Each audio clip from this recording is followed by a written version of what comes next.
बुद्धि के साथ जब आप परमेश्वर के कामों को अंजाम देंगे, अर्थात पाप में गिरे बगैर, केवल तभी आप परमेश्वर की इच्छा पूरी कर पाएंगे।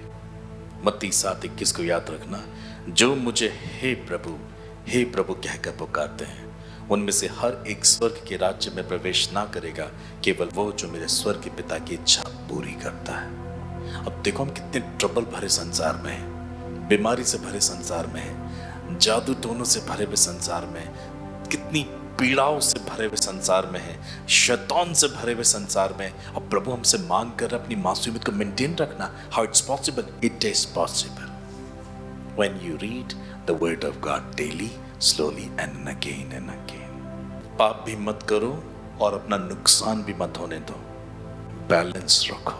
पाप भी मत करो और नुकसान भी मत होने दो अपना, ईश्वर के काम को नुकसान। आपका अगर आप अविश्वासी हुए तो ये ईश्वर का काम ही खराब हो रहा है, क्योंकि आपको बचाने के लिए मेहनत की उन्होंने। अगर आप ईश्वर के अनुसार, प्रभु के अनुसार जीवन नहीं जी पा रहे, तो ईश्वर का घाटा है, इसमें नुकसान हो रहा है। तो पाप भी मत करो और ईश्वर के कामों का नुकसान भी मत होने दो किसी भी बात में। तो कबूतर के समान और सांप के समान ये समझ में आ गया कि अपनी मासूमियत भी नहीं खोने देनी है, अपने अंदर ईमानदारी भी जाने नहीं देनी है, खराई को मेंटेन रखना है, चाहे कितना ही कलेश क्यों ना हो। यीशु को याद रखो, क्रूस पर कितना heavy torture, but he maintain the मासूमियत। चेलों को देखो, पौलुस को देखो, इन सब ने उस स्वभाव को मेंटेन रखा, जबकि कितना भारी संघर्ष था इनके जीवन में, पर उन्होंने उस मासूमियत की रक्षा की जो ईश्वर ने उनको दी थी। ईमानदारी, खराई, सबकी रक्षा की। मारे गए, but they received life, an abundant life। कई लोग जो परमेश्वर के वचन को उसके हृदय से नहीं समझते, वो ऐसा समझते हैं सांप की नाई चला, यानी कि हमें थोड़ा सा तो दुष्ट होना ही चाहिए। यहां पर वो अर्थ बिल्कुल भी नहीं। थोड़ी सी भी दुष्टता हमारी जान ले सकती है। इन अदर वर्ड्स, हम जीवन को पाने से चूक सकते हैं। परमेश्वर का कहने का ये बिल्कुल भी नहीं है, क्योंकि वो मिलावट का नहीं, पर मेल मिलाप का परमेश्वर है। वो एक ही बात कहता है और सर्वदा एक ही बात कहता रहेगा, be holy because I am holy. संघर्ष करो पर निर्दोष बने रहो। अय्यूब के जीवन को अच्छे से याद रखो। Heavy torture. आज अगर कोई पति बीमार हो जाए और पत्नी भी उसकी निंदा करे, तो एक हद तक वो सहेगा, उसके बाद लाठी लेके उसी पत्नी को बहुत मारेगा। इसका ऑपोजिट भी हो जाएगा। एक हद तक पत्नी बर्दाश्त करेगी, उसके बाद फिर नहीं छोड़ेगी। वो जीसस के नेचर को कैसे कैरी करेंगे। अय्यूब को याद रखो, जब तक मेरा प्राण न निकल जाए, बोलो जब तक मेरा प्राण न निकल जाए, मैं अपनी खराई नहीं छोड़ने का। दूसरे शब्दों में, मेरा भोलापन नहीं खोएगा, मेरी ईमानदारी नहीं खोएगी, मेरी मासूमियत नहीं खोएगी, पर मैं सांप के समान अपने कामों को अंजाम देता हुआ आगे निकल जाऊंगा। देखिए, एक वचन में हम कबूतर और सांप की पहचान को देखते हैं। हमें लोगों से लड़ना नहीं है, झगड़ नहीं है, नहीं लड़ना और झगड़ना नहीं है कि हम सांप की नाई चालाक दिखाएंगे, अपनी रक्षा, आत्मरक्षा। हो रहा है ना आजकल, अपने आप को बचाने के लिए पार्टीज बनाई जा रही हैं। कुछ लोग मंत्रियों से मिल रहे हैं, कुछ कह रहे हैं हमारी पहचान बहुत है। ये बुद्धिमानी नहीं है। बुद्धिमानी इस काम में नहीं है। हम इस संसार में नहीं लड़ सकते, क्योंकि हमारा युद्ध इंसान से है ही नहीं। हमारा युद्ध तो आत्मिक अंधकार की शक्तियों से जो हवा के दायरे में है, और उनसे लड़ने के लिए हमें बुद्धि का इस्तेमाल करना है। मनुष्य मेरा शत्रु नहीं है, पर उसके अंदर वास कर रही दुष्ट आत्माएं मेरा शत्रु है। तो एक वचन मैं आपको देता हूं जो आपको कबूतर का कैरेक्टर भी दिखाएगा और सांप की पहचान भी दिखाएगा। ठीक है, ये मसीहों के लिए आज्ञा है, तो हमको ऐसा ही जीना चाहिए। नीति वचन 27 अध्याय 12 पद। The book of Proverbs chapter 27 and verse 12. बुद्धिमान मनुष्य विपत्ति को आती देखकर छिप जाता है, परंतु भोले लोग आगे बढ़े चले जाते और हानि उठाते हैं। ऐसा कबूतर नहीं बनना है। लोग नहीं डरना चाहते, लोग सामना करना चाहते हैं, लोग मारना चाहते, दिखाना चाहते हैं हम किसी से कम नहीं। ये दुनिया की शिक्षा है। प्रभु की शिक्षा क्या है इसमें? तुम बुद्धिमान नहीं हो अगर तुम लड़ते हो, झगड़ते हो और अपना न्याय खुद करते हो। बुद्धिमान तुम तब हो जब इन चीजों से तुम निकल जाते हो। वो बस ठक से डसेगा और वेट नहीं करेगा, हाँ पता क्या कर लेगा, मैंने डसा तो ऐसा करेगा, डसा तो पढ़ना नहीं इस मुद्दे में, हमें हो गया हमारा काम, छिप जाना है। पर लोग क्या कहते हैं? हम बताएं तुझे हम कौन है, तू मुझे जानता नहीं। ये जो सारे शब्द हैं ये बताते हैं ये belongs to this world, not belongs to above. पर बुद्धि जिसके अंदर काम करती है वो विपत्ति को देखकर छिप जाता है, क्योंकि वो जानता है इस विपत्ति में मेरी धार्मिकता को खतरा होगा, इस बात में मेरी मासूमियत को खतरा हो सकता है, मेरी खराई जो मैंने प्रभु से पाई है उस पर खतरा आएगा। क्योंकि यूहन्ना 10:10 इन सब हालातों को सजाकर वो आपसे यही चुराना चाहता है कि आप उस स्वभाव के विपरीत हो जाएं।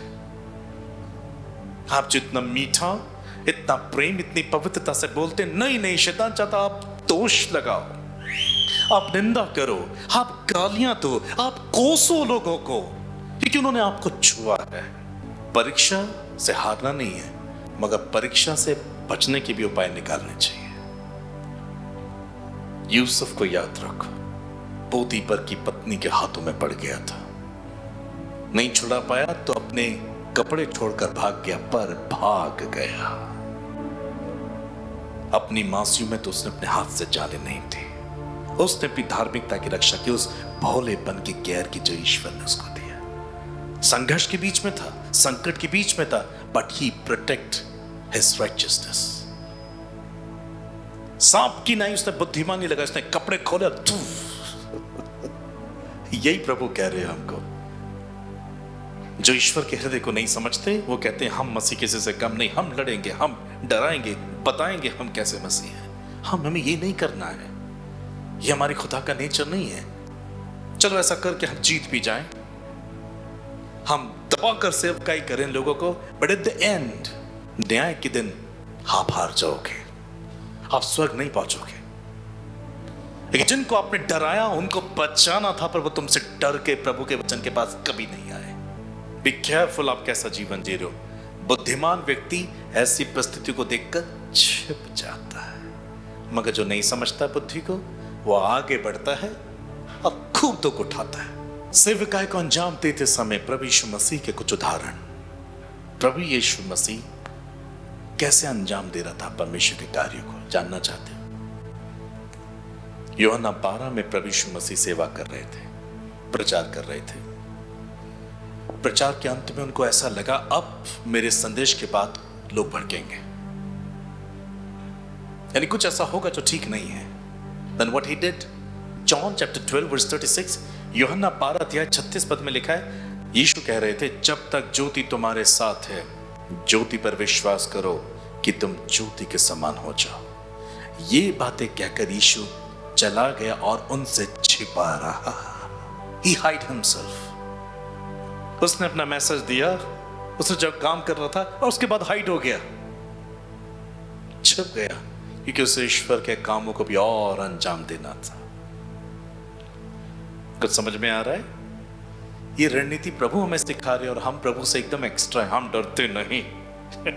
प्रभु कहते ठीक है कोई बात नहीं, तुम डरते नहीं।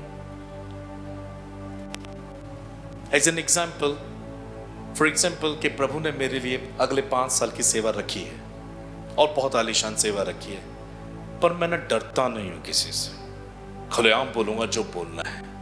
5 मिनट में मुझे लोग पकड़ लेंगे, मार पिटाई करेंगे, जेल में डालेंगे, एक से एक चार्जेस लगाएंगे और फिर मैं आजीवन कारावास में रहूंगा। प्रभु कहेंगे तुमने मेरे 5 साल का सारा ड्रीम खराब कर दिया, थोड़ी सी बुद्धि इस्तेमाल कर लेते तुम और काम कर लेते। तो बुद्धिमान वो है जो विपत्ति को आती देखकर छिप जाता है। वो विपत्तियां जो मेरी मासूमियत में चुराएंगी, जिन पर जो मेरी धार्मिकता पर हमला बोलेंगे, जो मेरी सारी धार्मिकता को तबाह करने की कोशिश करेंगी, मुझे इन सब बातों से बच के रहना चाहिए। डरता कोई किसी से नहीं है, मगर भलाई से, चतुराई से, ईमानदारी से, धार्मिकता में स्थिर रहकर अपने कामों को अंजाम देना है। अब जीसस क्राइस्ट देखो क्या कर रहे थे। उन्होंने प्रचार किया, प्रचार करने के बाद उनको समझ में आ गया माहौल उनके विपरीत जा रहा है। वो वहां से तुरंत निकल गए और छिपे रहे जब तक माहौल शांत ना हो जाए। And if you read the book of Luke chapter 4 and verse 28 to 30, लूका 4 अध्याय 28 पद से लेकर 30 पद तक भी प्रभु यीशु मसीह के साथ एक बात देखने को मिलती है। ये बातें सुनते ही जितने आराधनालय में थे सब क्रोध से भर गए और उठकर उसे नगर के बाहर निकाला और जिस पहाड़ पर उनका नगर बसा हुआ था उसकी चोटी पर ले गए कि उसे वहां से नीचे गिरा दें। 30 पद में लिखा है वो उनके बीच में से निकलकर चला गया। तुरंत निकल गए प्रभु वहां से, ज्यादा बात नहीं बढ़नी चाहिए। उनको भी बहुत काम करना था, वो बहुत चतुराई से चल रहे थे।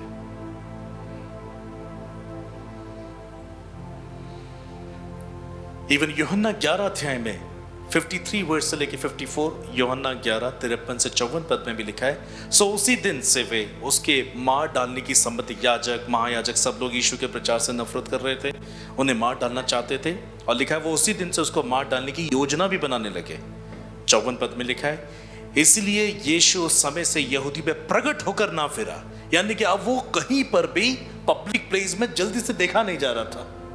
अरे आपकी बाइबल में लिखा है, समझ में आ रहा है कि नहीं आ रहा है?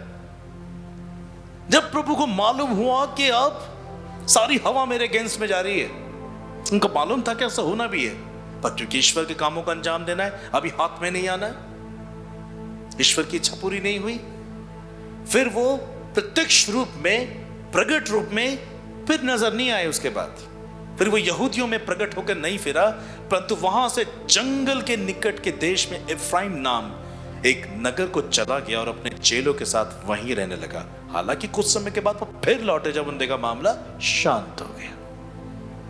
ऐसे सेवा करनी है और ऐसे मसीह जीवन जीना है।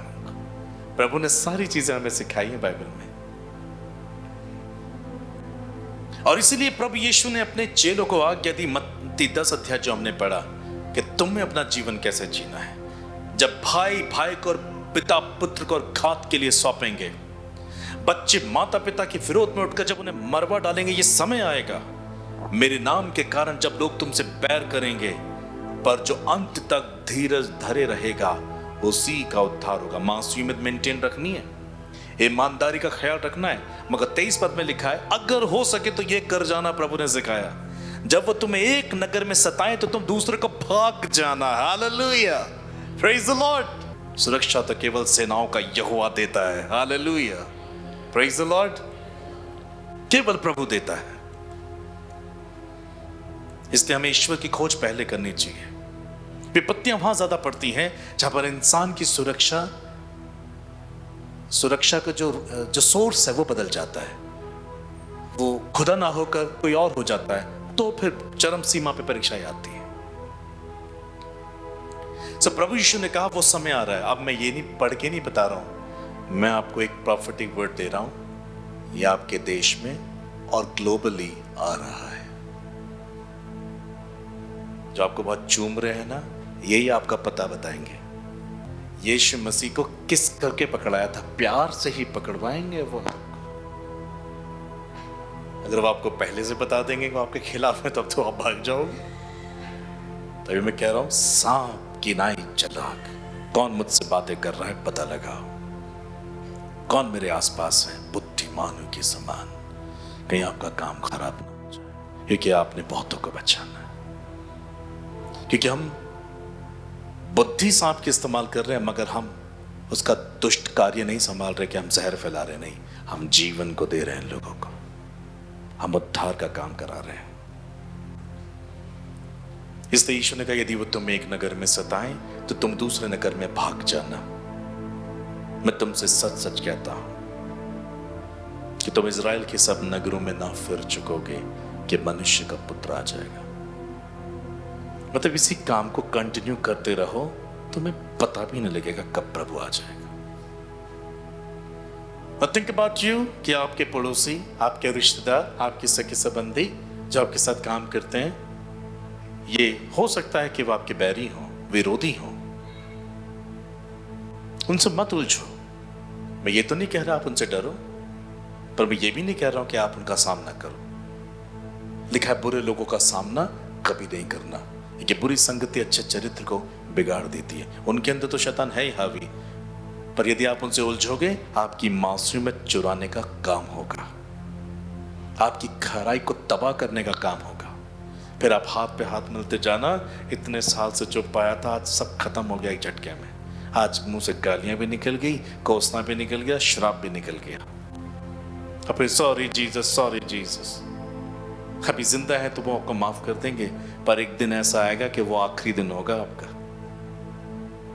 तो इसे प्रैक्टिस में लाओ, सहो, बुद्धिमान बनो, सांप की नाई भोले बनो।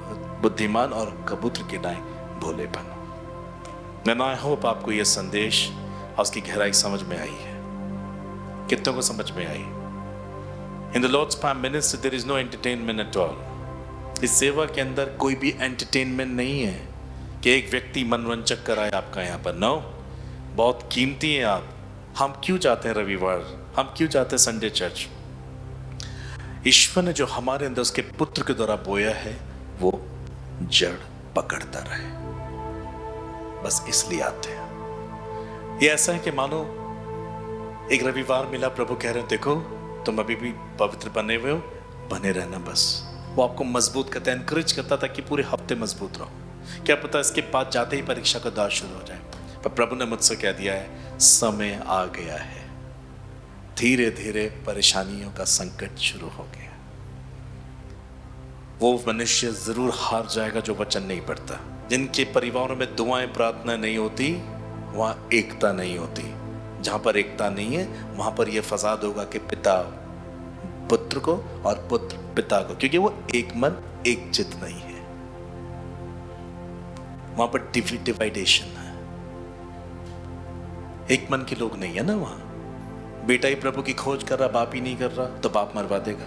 बाप खोज कर रहा, बेटा खोज नहीं कर रहा, उस वक्त पे बेटा पकड़वा देगा। इनकी वजह से हो रहा है जो हो रहा है। जब मेरी मदर की डेथ हुई और मैंने ये सुना, मतलब मेरे कान में ये बात आ गई, मुझे लोगों ने ये कहना शुरू किया तुम्हारी वजह से तुम्हारी माँ की मृत्यु हुई क्योंकि तुम यीशु मसीह में आ गए। जैसे कि मृत्यु कभी होगी नहीं किसी की।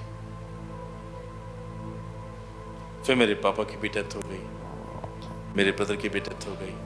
अब मैं, मेरी बहन बचे, और हम बचे ही रहेंगे। लोगों ने कहा क्योंकि इस घर में मसीहत आई, प्रभु यीशु आए, इसलिए इनका परिवार खत्म हो गया। ऐसा नहीं है। प्रभु नहीं भी आते तो भी सबका वक्त था। मैं ये विश्वास करता हूं वो सब अपने अपने समय में, जो भी समय था, चले गए। पर कुछ भी हो जाए, मैंने ये ठान लिया कि मैं प्रभु को नहीं छोड़ूंगा। यीशु को त्याग दूं तो फिर मुझे ये भी नहीं मालूम कि मैं जाऊंगा कहां मरने के बाद। एकमात्र आशा केवल प्रभु है, और कोई दूसरा रास्ता मुझे बचा ही नहीं सकता। जानवरों का बलिदान मुझे नहीं बचा पाएगा, बिल्कुल नहीं बचा पाएगा। धन देकर मैं अपने प्राण को बचा नहीं सकता। इंसान की आराधना करके मैं बच नहीं सकता। ईंट पत्थर जमीन की सेवा करके मैं अपने आप को बचा नहीं सकता। मैं पेड़ पौधों को आराधना करके बच नहीं सकता। मैं बचूंगा तो सिर्फ प्रभु यीशु मसीह की आराधना करने से, क्योंकि किसी और ने हमारे लिए जान नहीं दी। प्रभु यीशु हमारे लिए मारा गया, खून बहाया और तीसरे दिन जी उठा। आप बाइबल का अध्ययन, मनन चिंतन करना या दूसरों को इसका मनन चिंतन कराना बहुत आसान होगा, मगर सुरक्षा तभी हासिल होगी जब व्यक्तिगत रीति से यीशु मुझ में बसा हुआ हो।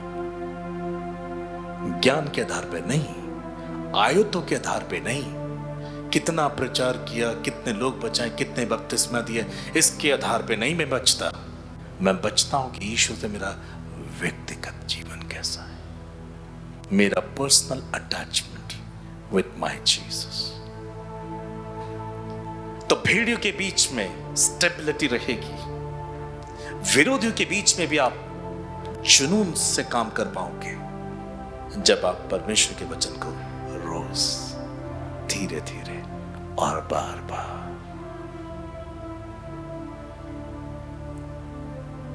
मरियम और यूसुफ धर्मी मनुष्य थे, वो प्रभु की व्यवस्था पर ध्यान करते रहते थे। इसलिए जब यूसुफ को जब पता लगा कि हेरोदेस बालक यीशु को मारना चाहता है, वो बात परमेश्वर को पता लगी और वो बात परमेश्वर ने यूसुफ से शेयर की। आधी रात में जगाया, उठ, बालक और उसकी मां को लेकर मिस्र देश में चला जा। क्योंकि वो धर्मी था ना, इसलिए उसे प्रोटेक्शन मिली। जब हेरोदियास मर गया, हेरोदेस, तब प्रभु ने कहा, उठ, बालक उसकी मां को लेकर वापस वहीं लौट जा। God was leading them। पवित्र आत्मा ने मुझसे कहा है, आने वाले इस वक्त में जो लोग खराई का जीवन जी रहे हैं, जो लोग अपनी मासूमियत को मेंटेन रख रहे हैं, ऐसे ही दर्शन और ऐसे ही स्वप्नों के माध्यम से उनका मार्गदर्शन होगा।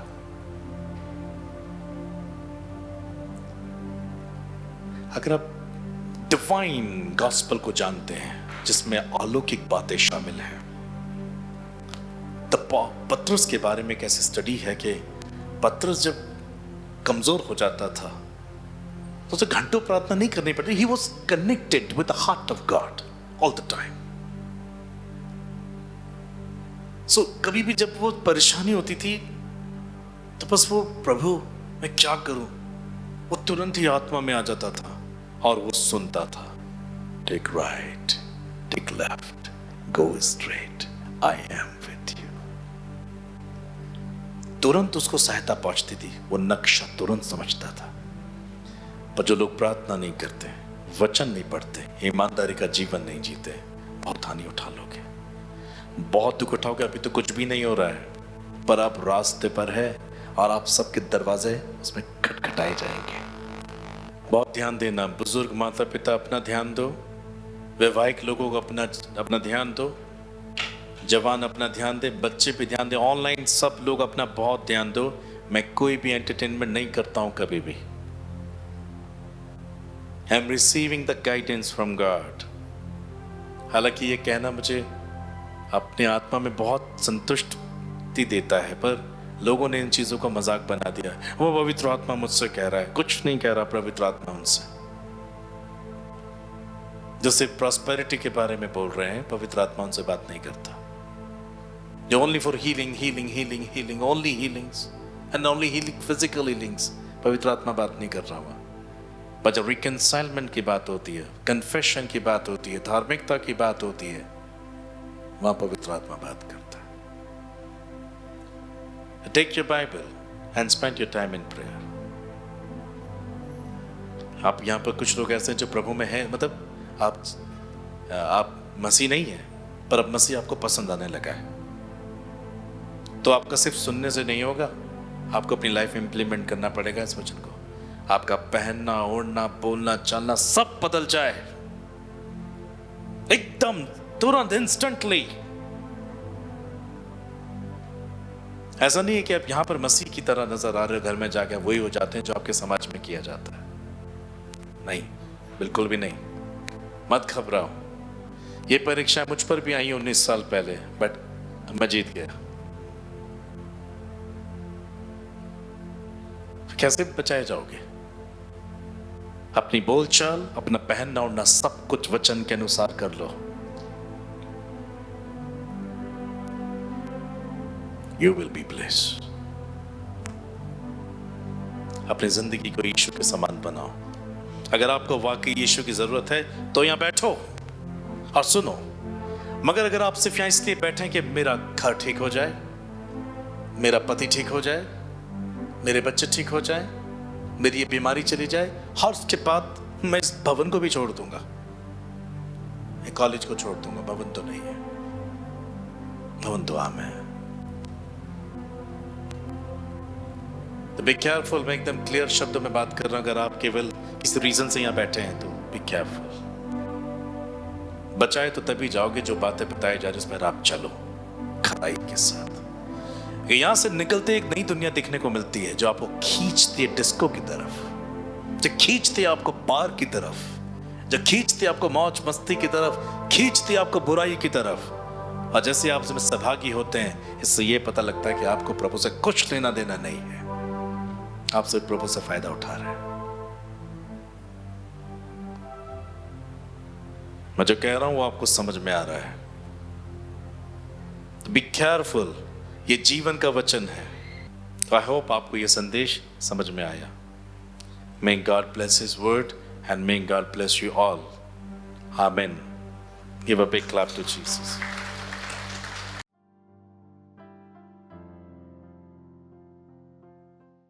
मैं आपसे कुछ बातें करना चाहता हूँ। द लॉर्ड्स पावर मिनिस्ट्री के दर्शन है कि आप धर्मी बने, आप पवित्र बने, आप आज्ञाकारी बने। यदि ऐसे हृदय के साथ आप इस सेवकाई को सहायता देना चाहते हैं, आप हमारे प्रार्थना भवन पर संपर्क करें। इस संसार में अनेक लोग हैं जो सेवकाई को सहायता करना चाहते हैं, मगर हम उन लोगों की खोज कर रहे हैं जो आज्ञाकारी हैं, जो समर्पित हैं, जो हमारे द्वारा दिए गए संदेशों पर अपने आप को समर्पित करेंगे, ताकि परमेश्वर की ओर से मैं आशीष पाऊं कि परमेश्वर के लिए मैंने फल पाए, बहुतायत से पाए, पर ऐसे जो कच्चे नहीं थे, जो सड़े हुए नहीं थे, पर पके हुए थे। ऐसे फलों से मैं परमेश्वर की महिमा करना चाहता हूं। यदि आप उनमें से एक ऐसे फल हैं, परमेश्वर आपको बोझ देता है कि आप लॉर्ड्स पावर मिनिस्ट्री की सहायता करें। स्क्रीन पर दिए गए आप हमारे नंबर पर संपर्क करें, हमारे प्रार्थना भवन पर संपर्क करें, मुझे ईमेल करें। अगर आपके अंदर बोझ है, ये प्रोग्राम ऐसे ही चलता रहे और ये प्रोग्राम और अधिक, ना सिर्फ हफ्ते में एक बार मगर रोज परमेश्वर का वचन आपके सामने हम ला सके, तो आप इस सेवकाई को सहायता दे सकते हैं। मैं आपका स्वागत करता हूं। साथ ही मैं आपको बताना चाहता हूं, अगर आप हमारे साथ दीन दरिद्र अनाथ विधवा कंगालों की सहायता करना चाहते हैं, आप इनके लिए भी इस सेवकाई में सहायता दे सकते हैं। ऐसा करने पर आप हमसे ATG के तहत कर छूट प्राप्त की रसीद ले सकते हैं।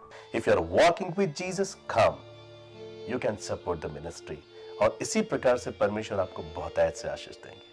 प्रिय मित्रों, यदि आपने प्रभु के दास निखिल उज्जैन के द्वारा दिए गए संदेश व प्रार्थना के माध्यम से अपने जीवन में परमेश्वर के चमत्कार व आशीष पाए हैं, तो हमसे हमारे प्रार्थना भवन पर संपर्क करें।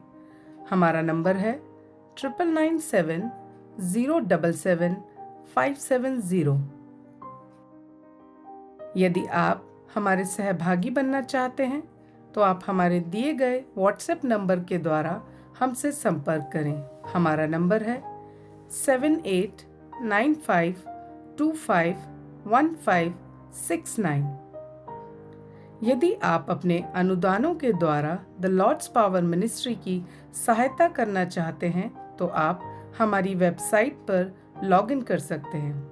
हमारी वेबसाइट है www.thelordspower.org, जिसके माध्यम से आप हम तक अपनी सहायता सुरक्षित भेज सकते हैं। आप अपने अनुदानों को दिए गए QR और बैंक अकाउंट डिटेल के माध्यम से भी भेज सकते हैं।